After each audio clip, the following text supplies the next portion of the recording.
Good morning to you, Jason here, Birchfield Family Farm, Oxford, Ohio, grass-fed red Devon cattle, St. Croix sheep and chickens on a rotational grazing system here. We're going to be talking about soil health today and building soil. The three ways that we do that here on the farm, three ways that I very much believe in. So much conflict nowadays, droughts, famines, flooding, and eventually war. And I believe that a lot of these things, these negative consequences that we see now can be prevented with taking care of our soil. One thing we teach the kids here on the farm is that all wealth, all physical wealth comes from the ground. And I do believe that. We get some pushback from them. Oh, Dad, your cell phone didn't grow out of the ground. Well, actually, you take a look at it, and the plastics made from the oil came from the ground. The metals were mined. There's just a lot of wisdom to building soil, no matter where you are, building healthy soil and doing that slowly and over time. But there are ways, I believe now, that we can even speed that up. And so we'll be going over those three main ways that we are making healthy soil here on the farm. I got a good word for you today. This comes from Proverbs 3:4. When you lie down, you will not be afraid. When you lie down, your sleep will be sweet. Way number one, we are building healthy soil here on the farm, is our multi-species rotational grazing. You guys know that I've been following, a big believer in this.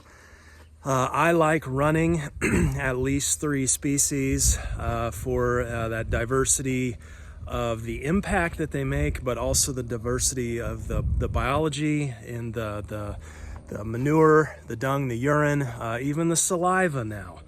In grazing ruminants is thought to stimulate microbial activity and growth. So multi-species rotational grazing, we do cattle, red Devon cattle, St. Croix sheep, and I like to run them together for several reasons. Number one being, I don't have to mow.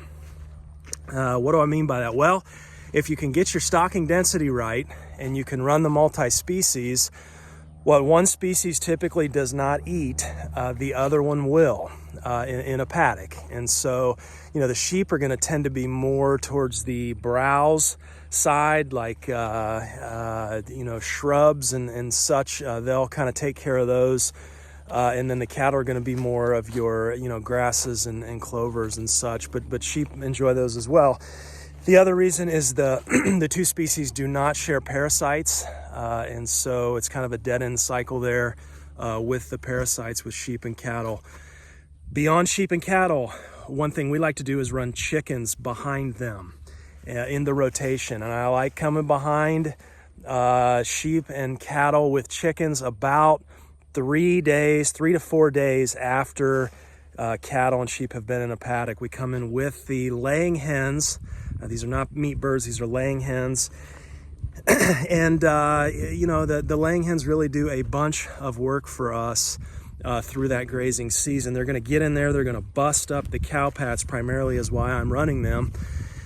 Because we run 11 quarter-acre paddocks here. We have a couple larger areas beyond that we graze as well, but we're under 5 acres here.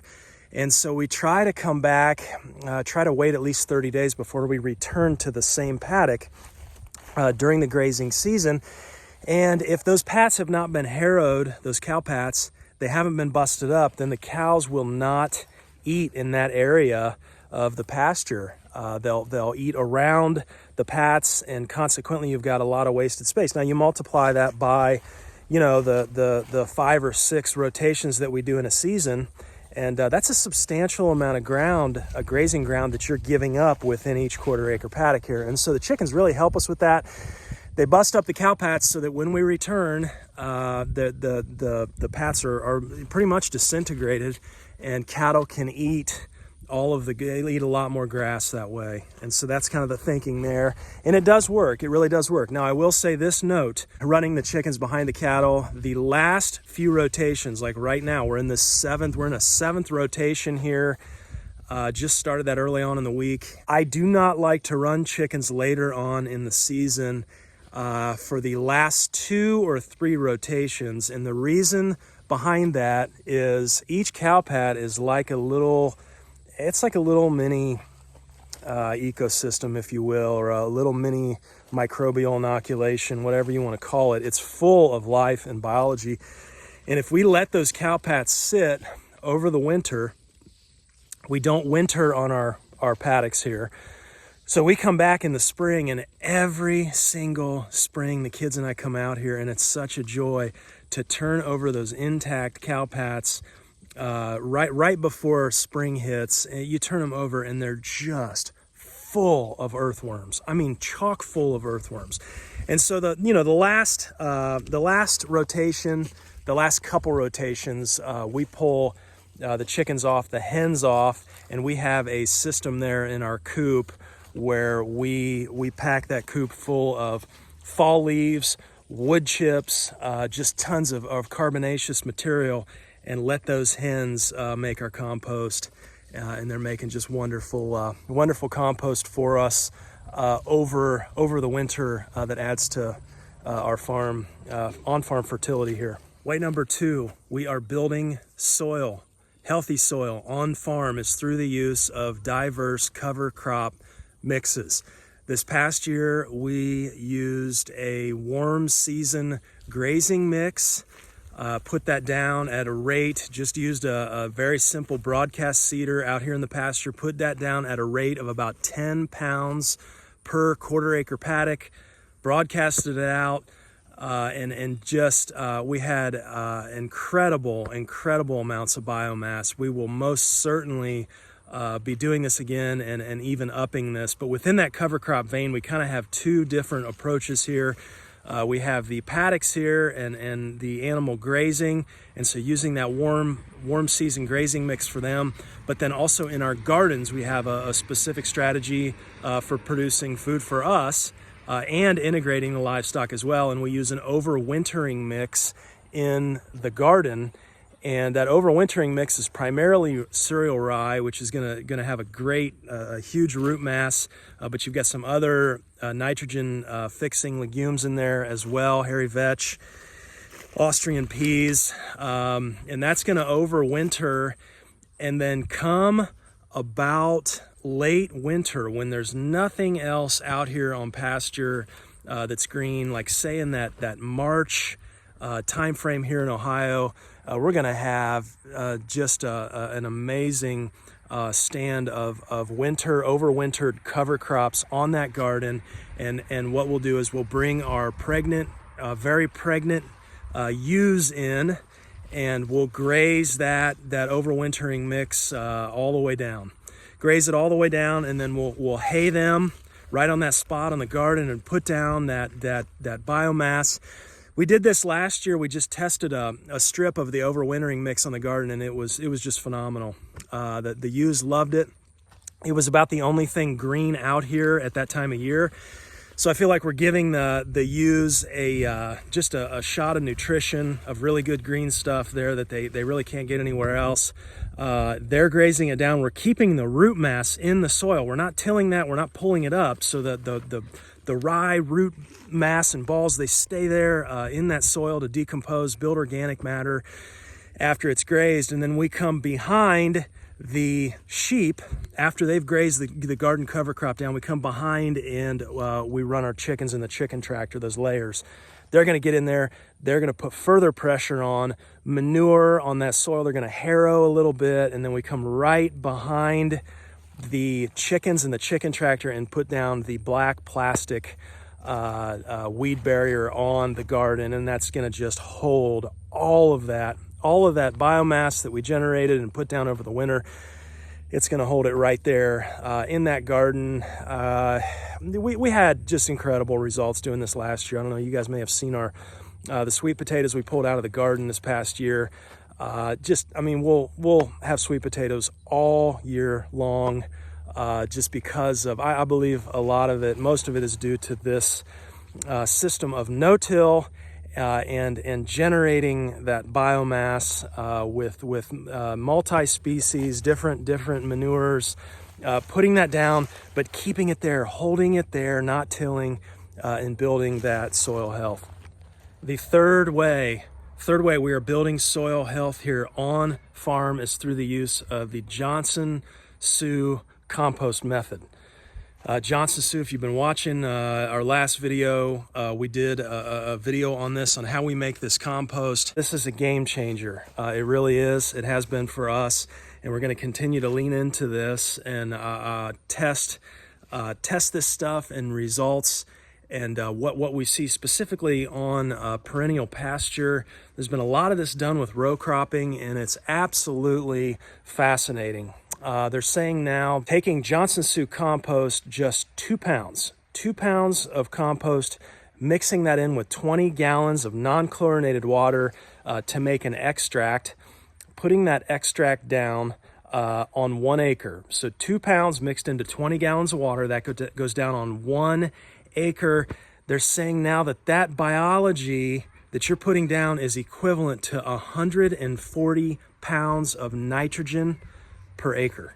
So one of the big things with regenerative ag has always been the beef amongst conventional folks has always been, well, regenerative ag is great and all that's great, but it kind of gets shoved in the organic vein, and it's kind of this mindset of, well, that's great if you're small, but I'm farming hundreds of acres or thousands of acres or whatever, and you can't scale that, right? You can't scale that to row crop it, so it's irrelevant. I mean, that's always been that's the thing around here anyway. Row cropping drives the ag business, at least in my area of the country.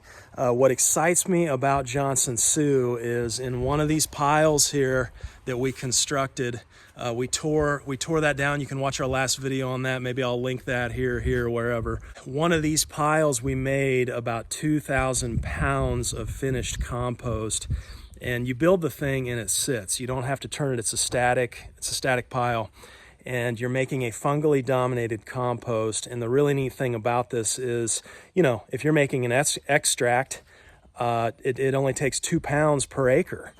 So we have enough to do in one of these bioreactors. We have enough to do 1,000 acres. Now, in terms of monetary value, you can do the math on that. Anhydrous ammonia, is 82% nitrogen, and you do the math on that, and 140,000 pounds. The equivalency, the biology is equivalent to, in one of our Johnson-Sue's here. These are a little bit bigger, but the biology would be equivalent to 140,000 pounds of nitrogen in that thing that we're making, in a year, in 12 months. You do the math on that, at 50 cents a pound on anhydrous. Anhydrous isn't even straight nitrogen, 82%. So, I think it comes out to north of 80 grand. 80 grand in nitrogen value there. It's not nitrogen, but the biology is equivalent, they're saying. If you can put the extract down, put that down in furrow. I'm so excited about this. There's so much potential to this, even on perennial pasture. I mean, we still have this sitting out here, but just incredible stuff. We had this tested. It's about a 2-to-1 fungal to bacterial ratio. So we were successful making a fungally dominated compost in 12 months, but I'm excited. I'm excited to be able to we're going to make extract out of this. We'll do a video on that, on applying that extract to perennial pasture. It's going to be on a smaller scale here, no huge equipment. But, this is just leaves, right? We've talked about grass before, and the, just the cultural aversion to grass, and how this type of a system here really turns that on its head. It inverts that cultural mindset of grass as liability. Grass is not a liability. Grass is an asset. It's something that we can use, that creates fertility. Same way with leaves. Talking to another farmer the other day, we just drive through town here, and just the piles of leaves out on the side of the road. This culture is just so quick to to rid ourselves of fertility. Just get rid of it. Just get it out of here. And I understand. I lived in town. I understand it's nice to have a nice, neat lawn, but isn't it curious to think about the ways that even pushing away that fertility, even it starts with soil fertility, pushing away the soil fertility, being so prideful as to say we don't need that, just get it out of here, don't want to mess with it. Isn't it interesting then how that informs our view of even human fertility, and how is that impacted? Curious questions to ask there, to me anyway. But that third way, Johnson Sue Compost, we'll be doing more videos on putting down that extract, and got a continuous flow through worm bin going now with the majority of this Johnson Sue compost that we made. We're going to try and keep that going through the winter here, and then harvest some of that in the spring. So stay tuned for that. But three very pretty simple, straightforward ways we're building soil here. I know you guys have more to add. Please chime in. Tell us about what you're doing. Tell us how it's going, what's working for you, what's not. Thanks for hanging with me today. We will talk to you next time. Be blessed today and be at peace. Take care.